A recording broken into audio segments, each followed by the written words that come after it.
Marami pa rin sa mga Pilipino ang walang pakialam sa kanilang responsibilidad pagdating sa tamang pagtatapon ng basura, ayon sa MMDA.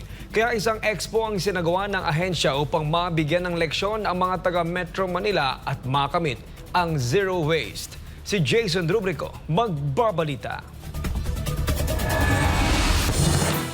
Nananatiling pangunahing problema ng Metropolitan Manila Development Authority o MMDA ang kawalan ng disiplina sa pagtatapon ng basura. Isa ito sa mga sanhi ng matinding pagbabaha sa Metro Manila, kung saan ang mga basura ay itinatapon sa estero, kanal o ilog at ang iba naman ay naiipon sa mga lansangan. Ang pinaka-challenge natin dyan yung walang proper waste segregation at majority of our Filipino are not mindful yung kanilang responsibility pagdating sa responsible waste management. Sa datos ng MMDA, umaabot sa 11,000 kilogram ng basura ang nadya-generate kada araw sa Metro Manila noong 2024. Ngayong 2025, tinataya ng ahensya na aabot na sa higit 13 milyong kilogram ng basura ang madya-generate kada araw o higit 4.6 na milyong tonelada kada taon sa Metro Manila. Hindi pa kasali sa nasabing bilang ang mga election waste o mga itatapong campaign materials pagkatapos ng halalan. Kaya ang MMDA ay may pakiusap sa mga kumakandidato.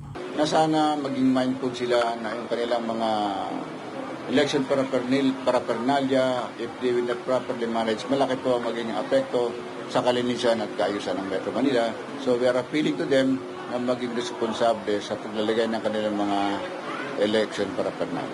Kaugnay nito, isinagawa ng MMDA ang Road to Zero Waste Expo na naglalayong makamit ang zero waste sa mga sanitary landfill at daluyan ng tubig pagsapit ng 2034. Tampok sa Expo ang mga inisyatiba ng iba't ibang lokal na pamahalaan at pribadong sektor pagdating sa waste management, recycling at resource recovery. Para ma-attain natin yung zero waste, kailangan talaga na maisip natin yung mindset ng taong bayan. Kailangan mapihit natin ang kaisipan ng bawat Pilipino at dapat bawat Pilipino ay maging responsable sa pagsasikate. Para sa Diyos at sa Pilipinas kumahal, ako si Jason Rubrico, SM9 News.